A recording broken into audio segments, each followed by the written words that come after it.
On va commencer par déjà l'assurance vie, où on a des questions sur cette assurance vie. Est-ce qu'il faut encore investir en assurance vie? Est-ce qu'elle est devenue dangereuse? Et je vais faire une corrélation aussi avec une autre question d'une personne qui se demande vers quelle unité de compte aller en 2020 et s'il y a en tout cas risque sur la politique internationale, comment je m'oriente? Alors, d'abord, l'assurance vie, c'est quoi? C'est une enveloppe fiscale. Oui, c'est une coquille. C'est une coquille. Donc, on va regarder ce qu'il y a dans la coquille. La coquille, en tant que telle, elle est ni bonne ni mauvaise. Elle est plutôt bonne aujourd'hui. Mais même elle est bonne. Elle reste bonne, parce que fiscalement, ça reste intéressant. Voilà, l'enveloppe assurance vie, il ne faut pas confondre fonds euros et enveloppe assurance vie. Assurance vie. Donc, on va continuer de toute façon en assurance vie à avoir des fonds euros. Parce que ça répond évidemment à un besoin. Et d'ailleurs, la caractéristique de Maïf, c'est que nous ne mettons pas sur notre contrat assurance vie responsable et solidaire de contraintes d'unité de compte, comme peuvent le mettre en place d'autres assureurs. Donc on va continuer à s'intéresser à l'assurance vie, on va continuer à faire du fonds euro. Après, vous avez aujourd'hui une offre suffisamment diversifiée au sein de l'assurance vie pour faire une allocation d'actifs qui intègre de l'immobilier, qui intègre de l'action et qui intègre aussi l'univers du non-coté. Et donc du fonds, et à travers le fonds euro, l'univers obligataire. Et à travers le fonds euro, l'univers obligataire. Et j'ajoute qu'il ne faut pas raisonner que dans l'enveloppe assurance vie. C'est-à-dire que vous pouvez très bien avoir une stratégie de prendre une partie sur de l'assurance vie et d'investir à côté. Et c'est finalement le cumul de l'ensemble de ces enveloppes qui va faire votre stratégie patrimoniale. Alors pour répondre tout de même et compléter sur la côté assurance vie, la vraie question qui se pose, c'est pas en fait la fin ou non des assurances vie. La vraie question, c'est comme dans la vie en général, qui est en capacité en fait de tenir sa promesse. Et in fine, quand on pose la question en fait des fonds euros, on pose la question pas du fonds euro en général, on pose la question en fait de l'assureur, la capacité de l'assureur à finalement pouvoir assumer la garantie qu'il est censé vous livrer. Et donc le vrai sujet de l'assurance vie, c'est moins une question d'assurance vie que d'assureur vie, et qui est en mesure en fait quel est le risque de contrepartie, à savoir qui est en mesure, à qui vous pouvez faire confiance concrètement pour qu'il assume sa garantie, voilà, sa promesse, la promesse qu'il a réalisée. Donc c'est vraiment une question individuelle de qui est en capacité d'eux et qui ne l'est pas. Et sur la notion en fait d'unité de compte, et pour répondre aux inquiétudes sur le plan international, si jamais on avait des inquiétudes sur le plan international, évidemment en unité de compte en fait vous pouvez tout jouer, de l'immobilier, des actions, de l'obligation, à travers les fonds euros, du private equity. Évidemment, si sur le plan international c'est tendu, ça veut dire quoi? C'est-à-dire concrètement que les taux seront encore plus bas. Donc ça favorise plutôt en fait le champ obligataire, plutôt le champ de l'immobilier, mais par contre ça dessert éventuellement les actions. Donc c'est là où il faudrait prendre garde. Si jamais on a des tensions au niveau international qui étaient amenées à monter, la classe d'actifs la plus risquée, ça reste en fait le monde des actions, notamment le monde des actions cotées. Donc c'est ce qu'il faudrait en fait préserver pour aller plutôt vers des actifs type obligataire, type même préservation avec fonds euros et enfin type immobilier. D'accord. D'ailleurs vous répondez presque totalement à une question qui était de dire finalement, en 2020, est-ce que je dois me désengager des actions?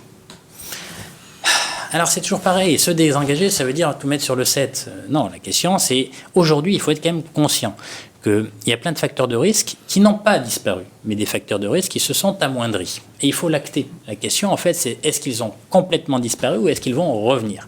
Et c'est là où, donc, c'est-à-dire qu'il faut raisonner, c'est pas, il faut plus aller sur les actions. À aujourd'hui, on peut rester sur les actions dans un espace de moyen terme, pendant quelques mois, parce qu'il y a des facteurs favorables, type les politiques monétaires des banques centrales partout dans le monde injectent de l'argent. Quand vous injectez de l'argent, ça veut dire que vous soutenez le marché. Donc ça, les investisseurs le savent. Donc ça fait monter en fait les niveaux des prix. Sur les relations internationales, on a quand même on a eu pendant 2 ans des grosses tensions entre les États-Unis et la Chine qui se sont un peu dissipées. Donc avec la signature d'un accord assez récemment entre les deux grandes puissances mondiales, puisque l'Europe compte un peu les points maintenant depuis une vingtaine d'années. Eh bien ça, c'est un élément d'apaisement. Donc tout ça contribue à plutôt porter les actifs risqués. Après, la question fondamentale, c'est est-ce que du coup, ces éléments de tension géopolitique, de tension internationale, de tension sur le commerce international ont disparu? La réponse est par contre, selon nous, clairement non. Donc à savoir que on est dans la phase de 2 pas en avant, 1 pas en arrière, on est dans le temps du pas en arrière. Donc il faut l'acter, il faut en profiter, il faut se laisser porter, mais arrivera le temps en fait du 2 pas en avant. Parce qu'il faut comprendre juste au niveau des tensions internationales que ce qui se joue là n'est pas conjoncturel. C'est pas Donald Trump, c'est les États-Unis qui ont acté depuis maintenant un certain nombre d'années qu'ils sont en danger Il y a une question de sécurité nationale. Le danger, quel est-il? Celui de perdre leur suprématie héritée de la Seconde Guerre mondiale, leur suprématie au profit de la Chine. Donc les tentatives de déstabilisation d'aujourd'hui, elles ne relèvent pas de la politique d'un seul homme. Les États-Unis, aujourd'hui, s'organisent pour ne pas perdre leur suprématie dans un horizon de moyen terme. Et donc là, on est dans les choses se ne font jamais en ligne droite. On est 2 pas en avant, 1 pas en arrière. On est dans le temps du pas en arrière, mais arrivera le temps des 2 pas en avant qui feront réapparaître ces tensions géopolitiques internationales. Et à partir de là, dès que vous verrez arriver ces nouvelles tensions, qui arriveront de manière quasi certaine, eh bien là, il faudra se désengager, en fait, tactiquement, momentanément des actions. Oui, pas complètement, forcément. Pas complètement, mais momentanément. Le temps, vous voyez, en fait, ce qu'il faut comprendre, c'est qu'il n'y a pas de bonne stratégie.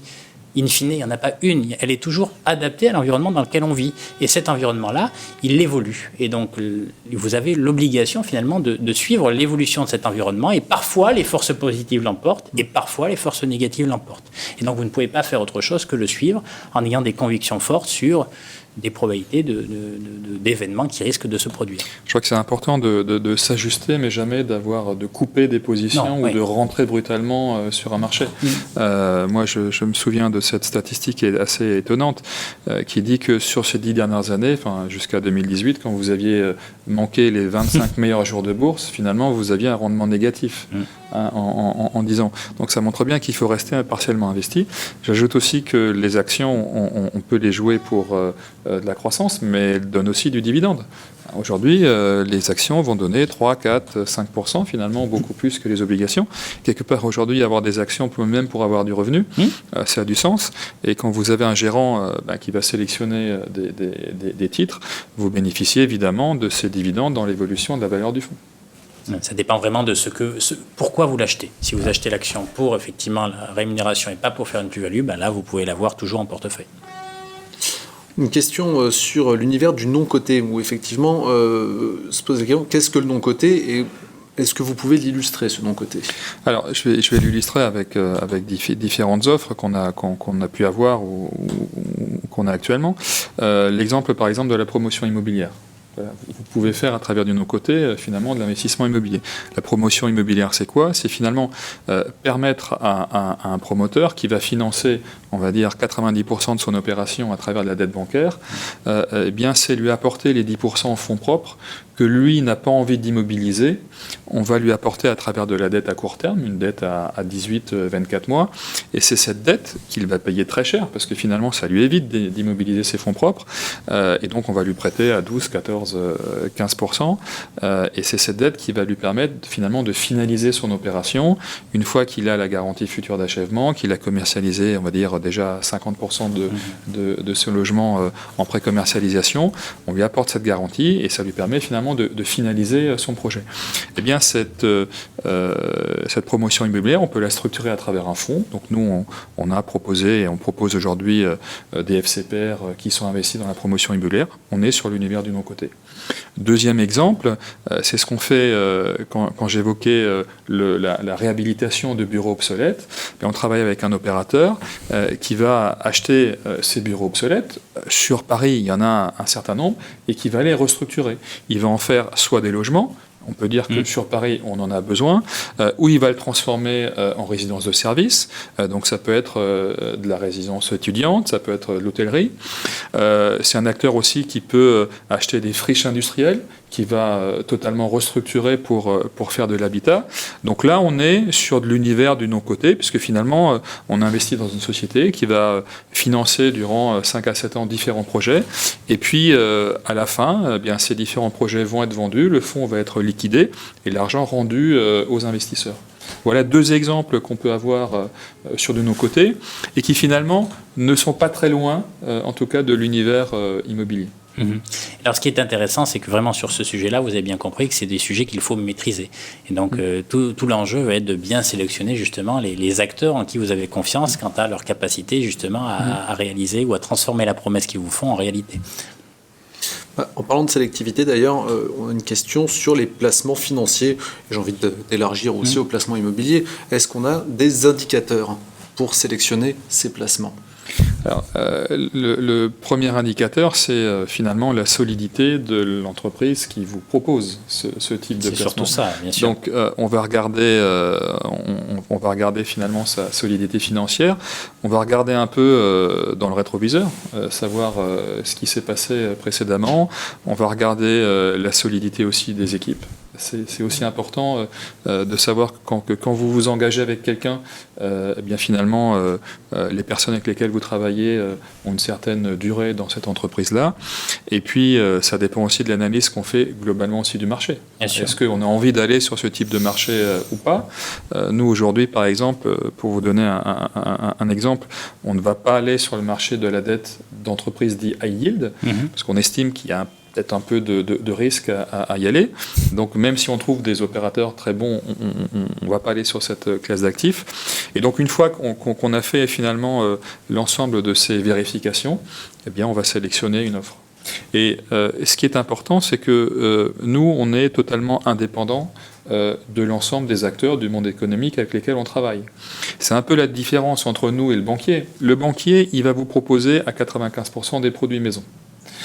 Donc, il va déjà pas pouvoir vous proposer une offre suffisamment large, mais surtout, il va vous proposer les produits de la maison.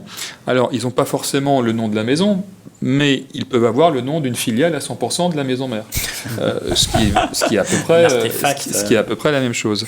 Et donc, c'est très important d'avoir un tiers de confiance. On parlait tout à l'heure, finalement, de la confiance qu'il fallait avoir dans les assureurs. C'est très important d'avoir ce tiers de confiance qui peut faire pour vous ce travail de sélection et qui peut aussi aller chercher sur le marché des petites pépites, des petites entreprises qui sont peut-être aujourd'hui trop petites pour rentrer dans, je dirais, les process de sélection des grandes banques, des grosses mastodontes qui vous disent, vous savez, si vous ne gérez pas 100 millions, 200, 300 millions d'euros, moi je ne vais pas vous regarder. Mais finalement, quand on dit ça, on se prive un peu de la création de valeur. Et la création de valeur se fait aussi sur des petites structures. Alors, elle se fait sur des petites structures, mais elle se fait sur les détails. Et là, c'est vraiment intéressant. Aujourd'hui, il y a peut-être un ennemi, c'est-à-dire qu'on a été... Il ne faut pas se bercer d'illusions aussi. La décennie 2010 permettait en fait à tout le monde de réussir, donc aux généralistes de réussir. Or, lorsqu'on rentre dans un monde un petit peu plus complexe, eh bien, c'est le détail qui va l'emporter. Et donc, c'est intéressant parce que, effectivement, aller vers des acteurs qui maîtrisent des plus petits dossiers, c'est des acteurs qui sont plus précis, plus dans le détail, moins en fait dans l'effet de mode. Et le plus risqué dans des mondes qui sont chers, c'est les effets de mode. Et donc, non, il ne faut pas céder aux effets de mode et il faut plutôt aller vers des acteurs qui sont en maîtrise de détail. Premièrement. Deuxièmement, il y a un mot qui a été dit et qui a été redit sur la notion de patrimoine. L'essentiel, c'est en qui vous pouvez avoir confiance. C'est surtout ça. Dans tous les indicateurs qu'on évoque là, c'est, je vais reformuler en disant que voilà, est-ce que vous pouvez avoir confiance quant à la gouvernance, par exemple, d'une entreprise, à continuer à créer de la richesse en toutes circonstances. Et en fait, le biais, en tout cas ce à quoi il faut faire attention, c'est attention, on a vécu dans un monde favorable, la gouvernance actuelle jusqu'à maintenant est en capacité de créer de la richesse. Si jamais le monde devient défavorable, est-ce qu'elle aura les épaules suffisantes pour justement continuer à adapter sa stratégie d'entreprise pour continuer à être performante? Et c'est vraiment ça le sujet, c'est se projeter et se poser la question, est-ce qu'on peut avoir confiance quant à la gouvernance de l'acteur dans lequel on va investir pour continuer à créer de la richesse, certes moins, mais continuer, en tout cas à ne pas disparaître si jamais le vent était amené à tourner. Et donc je pense que c'est un élément important, les deux mots importants, c'est vraiment la notion de confiance et la notion de ne pas rester généraliste et aller dans le détail. Thomas, est-ce qu'il y a d'autres questions? On a une autre question, alors sur une autre classe d'actifs, cette fois-ci, sur les SCPI. Effectivement, on nous demande notre avis sur les SCPI. Et une seconde question, une personne qui se pose la question, est-ce qu'il n'y a pas à craindre un effet bulle sur le marché de la SCPI qui ne cesse d'augmenter? Alors, sur la SCPI... bonne question. Mais il n'y a jamais de mauvaise question, il n'y a que des bonnes questions. Voilà, quand Pierre disait que tout est cher, l'immobilier d'entreprise en particulier est cher. Et donc, vous avez historiquement le marché de la SCPI, c'est quoi? C'est un marché d'immobilier de bureau. Aujourd'hui, quand vous avez des acteurs qui achètent dans Paris ou en première couronne, ils vont acheter à un rendement de 3 à 3,5 maximum. Ça veut dire que quand vous enlevez les frais de gestion, vous êtes en dessous de 3% net. Donc, ils vous disent qu'on investit sur du patrimonial. quand un conseiller vous dit on investit sur du patrimonial, en général, ça veut dire que c'est très cher. C'est un synonyme. C'est plus rentable. Voilà, c'est très cher. Alors, effectivement, c'est un actif qui va être sans doute plus résilient en cas de retournement de marché. Mais aujourd'hui, on assiste finalement à une ruée d'argent sur ces classes d'actifs avec des prix qui montent. Et donc, il est important sur le marché de la SCPI de bien diversifier en fait ces investissements. Vous avez les SCPI traditionnels, les grandes SCPI traditionnelles de bureaux qui peuvent constituer des valeurs de fonds de portefeuille, mais nous, on va aussi s'intéresser à des acteurs plus spécialisés qui vont travailler sur des thématiques. Pierre parlait tout à l'heure de la différence entre le spécialiste et le généraliste. On va s'intéresser à des SCPI qui vont aller sur le marché de la santé. On va s'intéresser à des SCPI qui vont aller sur le marché de l'hôtellerie, des murs d'hôtel. On va s'intéresser à des SCPI qui vont aussi aller dans la zone euro ou hors de la zone euro, parce que le marché français aussi est cher. Et donc, le conseil qu'on donne aux épargnants qui souhaitent aller sur la classe d'actifs des SCPI, c'est vraiment de construire une allocation, de construire un portefeuille de SCPI, d'investir dans au moins 4-5 SCPI pour finalement avoir de la résilience au moment où le marché peut se retourner. Sachant que le marché de la SCPI, quand on veut revendre sa SCPI, c'est un marché de l'offre et de la demande. Donc, si tout le monde veut vendre en même temps, si tout le monde veut vendre en même temps, vous aurez des SCPI qui risquent de se retrouver en difficulté. Et là, si vous avez tout joué sur le 7, vous risquez d'avoir quelques déconvenues. Alors vraiment, la notion de confiance à nouveau, parce qu'une SCPI, c'est pas une SCPI. Quand vous dites le monde des SCPI, c'est comme si vous me disiez une classe d'actifs en général. Donc il y a des bons et des mauvais. Et la question fondamentale, c'est comment finalement le rendement généré par la SCPI est construit. Sur quel type d'acteurs, en fait, les SCPI vont investir. Et donc là, donc se pose la question cette fois de la gouvernance de la SCPI. Est-ce que les acteurs en fait sont suffisamment exigeants et réalistes quant aux actifs qu'ils vont mettre dans leur portefeuille immobilier, qu'ils vont mettre en portefeuille? Premièrement. Deuxièmement, c'est facile. Est-ce qu'il y a de la dette ou pas? Si en fait le rendement est généré uniquement par leurs investissements en dur, en fonds propres, concrètement, c'est pas la même chose que si vous faites le même rendement et que la moitié du rendement vient aussi en fait de l'effet de levier que vous avez mobilisé. Donc voilà. Rentrer dans le détail et là encore se réinterroger sur en qui je peux avoir confiance. Et si vous ne pouvez pas, vous, avoir une vision directe je dirais, où vous ne sentez pas les compétences pour juger de la confiance que vous pouvez faire à un acteur spécialisé dans le monde de la SCPI, faites confiance à un intermédiaire qui va le faire pour vous. Et ne vous bercez pas d'illusions sur les journaux financiers qui vous donnent le palmarès des meilleurs SCPI du marché, parce qu'en général, ils prennent la SCPI qui a le plus fort taux de distribution, et ils prennent les 5 premiers. Bon, c'est un peu facile, mais ce n'est pas un métier de sélection. Donc en gros, l'interview, c'est surtout ne vous bercez pas d'illusions, s'il fallait la résumer. Non, mais je pense qu'en fait, la notion de réalisme, c'est-à-dire qu'il ne faut pas être inhibé, il ne faut pas être un peu comme la biche qui va être complètement immobilisée par les phares de la voiture, parce que sinon vous ne faites rien et vous ne pourrez pas construire votre patrimoine alors que vous en aurez besoin demain. Donc il y a des choses à faire, mais pour autant, en fait, il ne faut pas se laisser trop porter ou bercer quant aux sirènes qu'on peut entendre parfois dans les médias, d'ailleurs, financiers. Alors Thomas, le temps file. Est-ce qu'il reste encore quelques questions?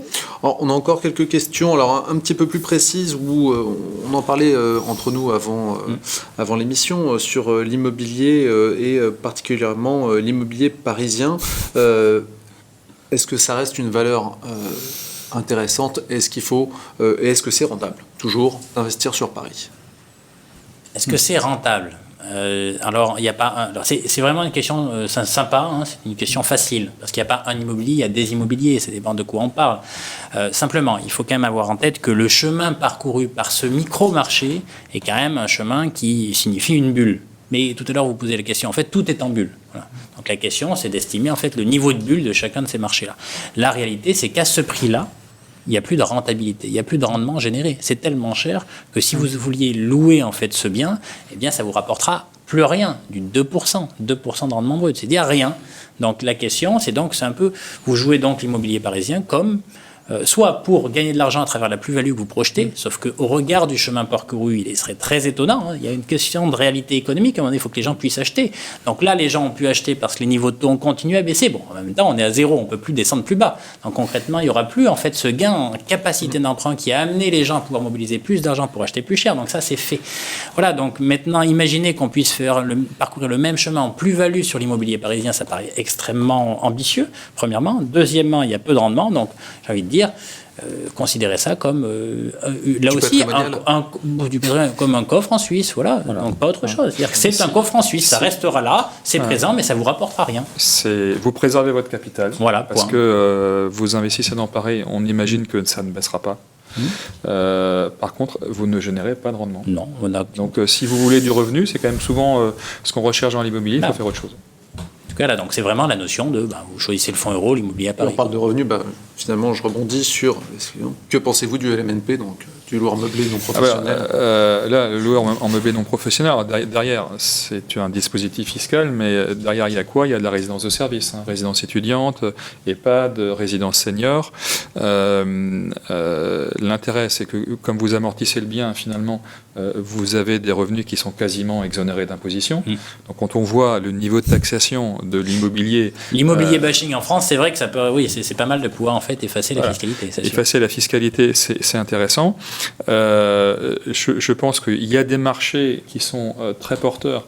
Prends l'exemple des résidences seniors ou alors des EHPAD. On sait qu'il y a des besoins structurels et donc on a de la visibilité sur la durée. Après, il faut faire preuve de grande sélectivité parce que là, on fait confiance non pas à un locataire, mais on fait confiance à un exploitant. Bien sûr. Et l'exploitant, s'il dépose son bilan, il a beau avoir une résidence qui marche bien, si par ailleurs il a un parc qui marche moins bien, quand il dépose son bilan, finalement, vous êtes une victime collatérale. Donc un important en fait travail de sélection. Par contre, nous, on aime beaucoup le loueur en meublé non professionnel. On le préfère à Pinel parce qu'au moins, je dirais, ça offre ce que doit offrir l'immobilier, c'est-à-dire des revenus. Et là, en l'occurrence, non fiscalisés, donc très intéressant. Si vous souhaitez contacter un conseiller en gestion de patrimoine de Maïf Solutions Financières, vous pouvez le faire en prenant rendez-vous sur maif.fr, toujours dans la rubrique Conseil patrimonial. Messieurs, grand merci. Merci. Merci Vincent.